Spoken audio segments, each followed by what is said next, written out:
decide like, hey, we need to get going, you have a tendency to repeat the same action over and over again. And it's actually worse than that. So these two right here are the exact same thing.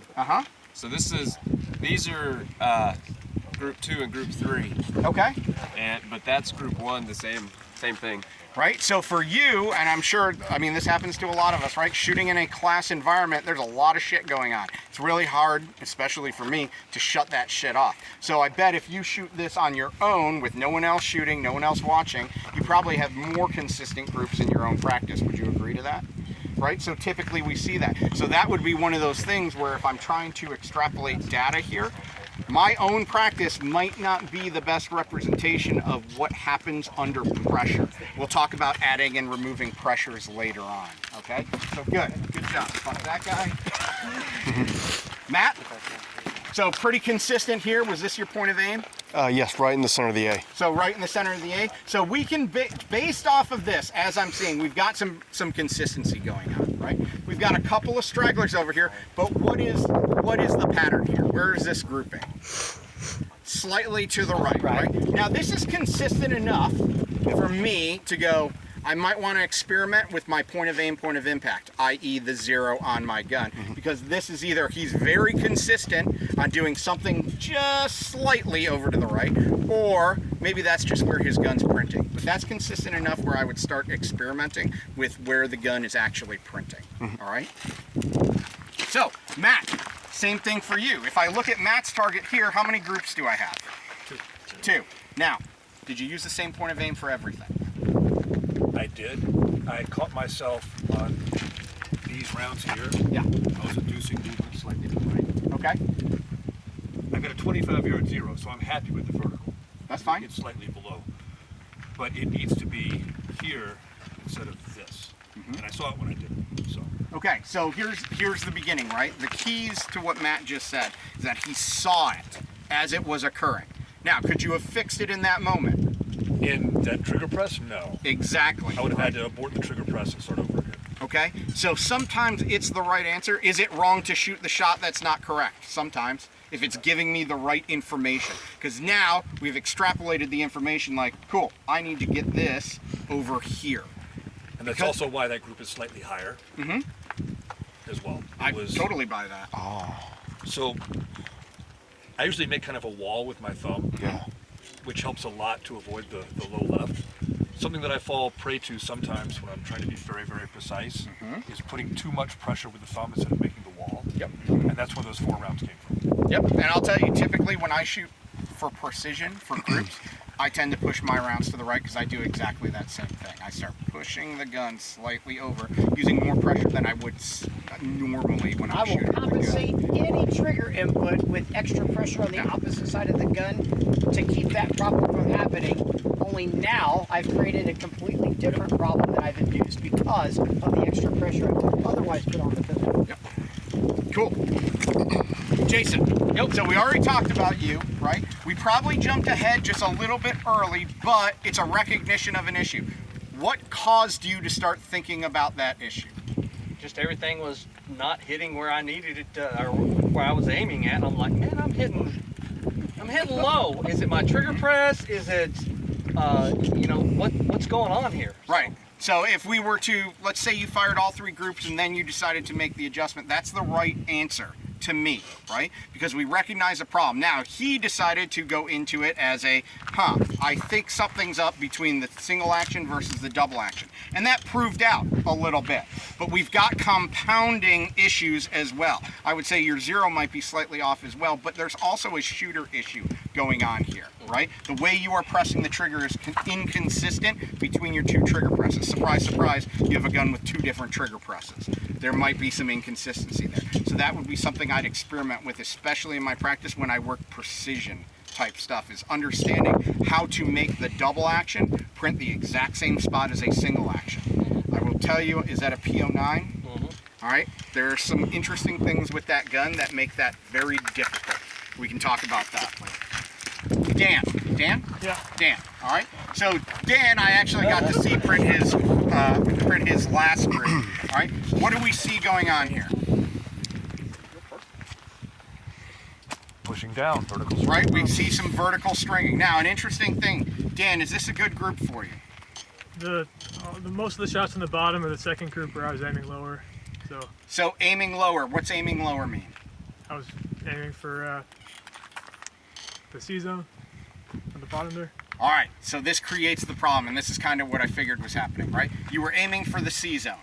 Can you tell me specifically exactly what point on this target in the C zone you were aiming to? Precisely like in the middle between the spotted lines. So we have a problem here, right? We've created too much of a variance for ourselves. I'm aiming somewhere in the C zone, which means anything somewhere in the C zone is going to be good enough to tell my brain to shoot the gun. Guys, when we're working precision, we need to refine that even more. We need to, this is one of the few times I will tell you I'm a believer in for this exercise, is using this idea of spot shooting, creating a small portion of the target, a refined point on the target, and trying to put my sights or my dot exactly in that same spot every time. All right, I'll get more into some other deviations from that later on, but it was too generous, right? And that created this. Now, what did you do on your third group? Because your third group is like that. Yeah, I was aiming for the A again. All right, that's the difference between a refined point and not so refined point. All right, when we start shooting precision, whether it be group shooting, zeroing, whatever it is, we need to give ourselves a refined aiming point. The more you can refine that aiming point for precision, the easier the shooting becomes. Notice, what did I say I refined? The aiming point, not the sights. It's the aiming point. That becomes incredibly important with iron sights, even though you've been told to focus on your sights, but it's much easier done with dots, but we still fall into that problem of focusing on the dot. The other thing that I saw as well is what came in the refinement was not only did he refine his aiming point, right, for that third group, but he also he's got 2 other repetitions prior to that to understand and feel the relationship between sights and trigger as he's pressing the trigger, right? So he became very acutely aware of, oh man, every single time I'm pressing that trigger, you're finding the wall, you're finding the wall, you're finding the wall. Trigger gets a little harder, but it's still spongy, and then his entire hand crushes down on the gun to hurry up and fire that shot because, well, the brain says the sights aren't going to get any more still than they are right now. Hurry up and capture that moment. And we end up firing the shot, which puts us one here, one down here, one up here, right? So he had very inconsistent results on the first string. Well, first string, now he's got too big of a spread here. This kind of muddies up the information he's able to process, which is probably why, second group, I chose to aim at a different spot on the target so I can see kind of where the results are going to be on the target versus where my first results are. So I'm separating those 2 things. And then on the third one, he finally decided to get out of his own way. Hey, I'll bet you if I just focused a little bit more of my attention to one spot and one consistent trigger press, he could fix the issue, which he did. And he was able to fix the issue himself because of repetition, right? The 3 reps, the first 2 reps were kind of just figuring things out, and the third rep became then, okay, now I'm ready to put in some good results. I now know what the gun feels like. I know what recoil response is going to be. Everything starts to feel itself out. Now he's built a little bit of consistency just in himself on how he's pressing the trigger and was able to improve it. But the problem with this now can also turn into then, now I start chasing the rabbit hole. If this was just initially going to be 3 groups to set a baseline before then moving on, this is where the next thing you know, well, I got to pace these up. I can do better than that. Now I'm going to pace those up. I can do even better than that. I can pace that up. Oh shit, I threw a flyer. Well, I can do better than that. And the next thing you know now, especially if you've got a limited round count for your practice session, if I'm bringing maybe 100 rounds to a range to shoot, maybe I'm in an indoor range, now you're letting all these other things influence, and you planned on actually getting maybe a little bit of maybe table pickup or some draws or some reloads, and instead you spent all 100 rounds chasing, I can do better than that, I can do better than that. Then typically on the way home, we put all of our stuff away, we get in the car, and we drive home, and we think, that was a pretty productive practice session, I think. And then 10 minutes later, you're still driving down the car and you go, man, I didn't get a chance to work on, fuck, that sucked. Why didn't I get to, damn it, I spent all my time now, and now we're mad at ourselves. And by the time we get home, we want to take a gun out of the range bag and just drop it in the garbage on our way back inside the house because I didn't get to work on any of the stuff I wanted to work on because I started chasing the magic rabbit. instead of establishing some consistency and then moving on to a more productive practice session. I think many of you are like, oh yeah, I've been there. I don't even have to drive far from my range. I can walk right around the garage and drop my gun off in the trash can, and trust me, it's happened probably 4 or 5 times where I'm like, I don't even deserve to practice or even own that thing or shoot it because I've fallen into this exact same trap. And AJ can probably laugh and smile because it happens to him too. This is what typically our practice sessions look like if we're not careful. Is we start moving things around, chasing a result, instead of trying to get a consistent focus on a process first before moving on. Before establishing enough data to say it's time to move on or it's time to maybe focus on one thing. In this case, we found the problem. He was able to find the problem on his own and fix it. Now it's time to move on. Don't fall into the trap of like, okay, now I need to be super sniper for the next 100 rounds, just working on that. You can implement this success into everything else you do as long as you're conscious about it. Make sense? Yep. John? Yes, I did. Yes, sir. Yeah, thank God. All right. So, John, this is a good group, man. I mean, if I'm looking at this, what do I mean by good? I mean, I see consistency here, right? Now, there's a question I need to ask. What was your point of aim on this target? Probably the top of the A. I think I'm a little high. Okay, so we might be either printing a little bit high, or we might be healing the gun just a little bit, right? That's cool, but now I have the information, I've got enough data, enough consistent data, where I can start experimenting with that. This is really hard. I'm gonna tell you why. Because a lot of us will look at this and go, what? It could be tighter. I could do a little bit better. Hold the trigger straight back. Exactly, right? And we start chasing this. This is where we get in this idea, and I do it with zeroing a lot more than anything.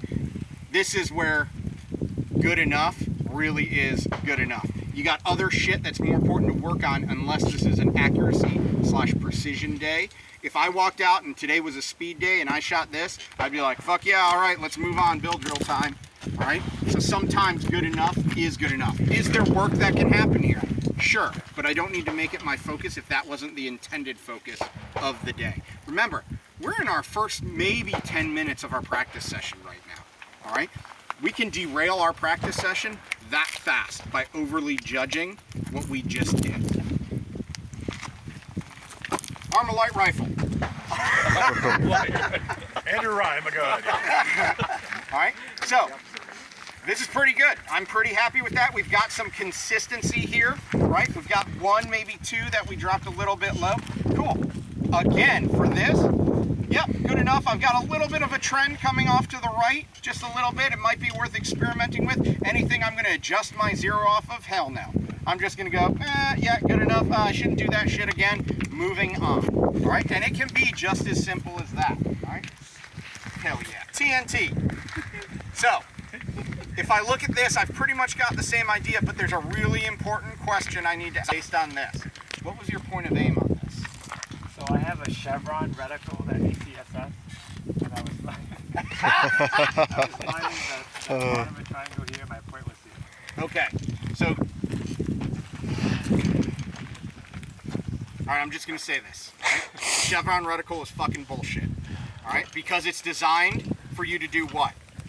Use the tip of the chevron as your point of aim, which is exactly contradictory to how red dots should be utilized in my opinion. It's a rifle optic for precision that they put on a pistol. You might want to experiment with something else in the future, but I would invite you to not get so refined to that pinpoint accuracy with that reticle, because here's the problem. You then focused on putting it here, but where did most of your rounds print? Slightly high. Now, Because he placed the bottom of the chevron.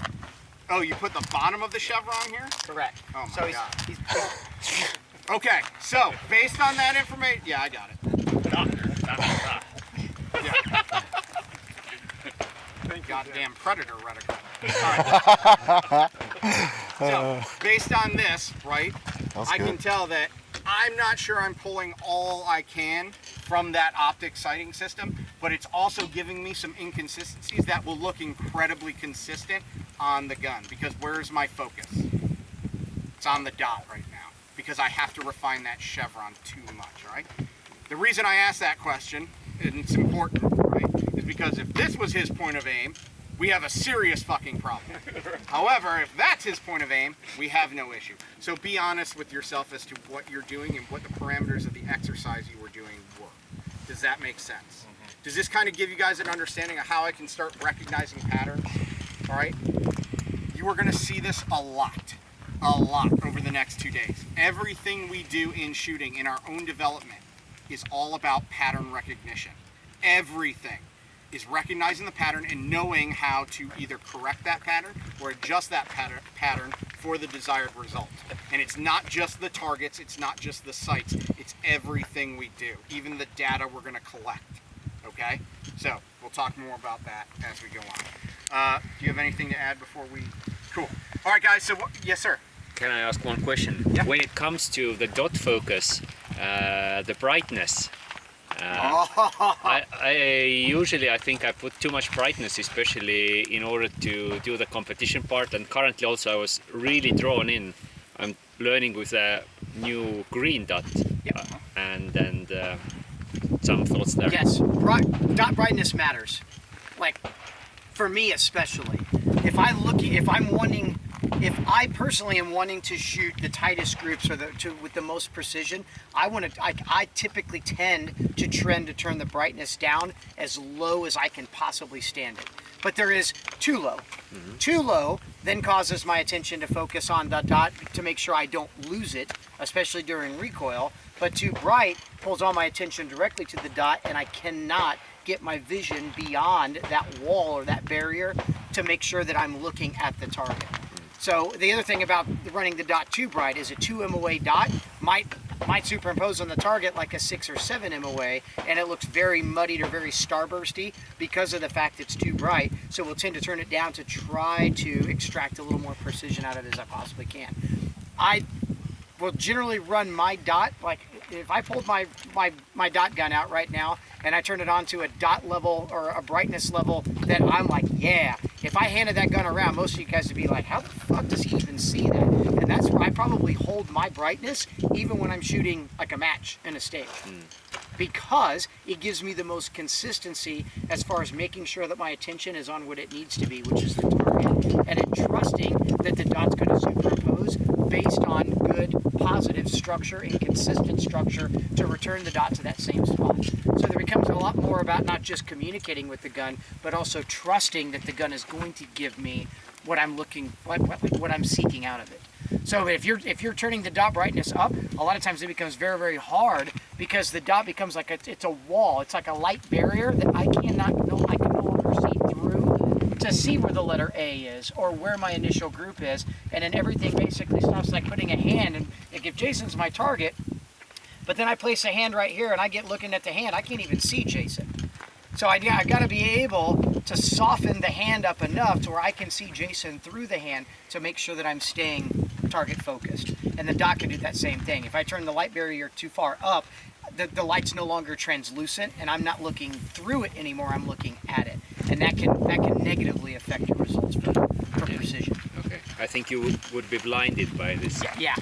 Well, especially with the green. If the green is not something you've shot with a lot, like red tends to it can be very overpowering. So we're like, whoa, that's really glowing up. And with the green, a lot of times if you're just still kind of experimenting, we go sometimes it's because of just the photon barriers, right? Just color spectrum. We tend to see green a little softer, so we'll raise the brightness up higher because I need it to be in my face as loud as the red is. When in reality, it's like the whole reason we went to green is so that it softens that light spectrum so that we can focus a little more target focus. I can turn it down too. But the brightness between the green and red, even on the same actual color brightnesses, the green is still always going to superimpose on the target or visually be seen as a softer light spectrum than red will. So we just have to trust it. Green's tough if you've never shot green before. I like green, personally, because it doesn't draw me in like red does.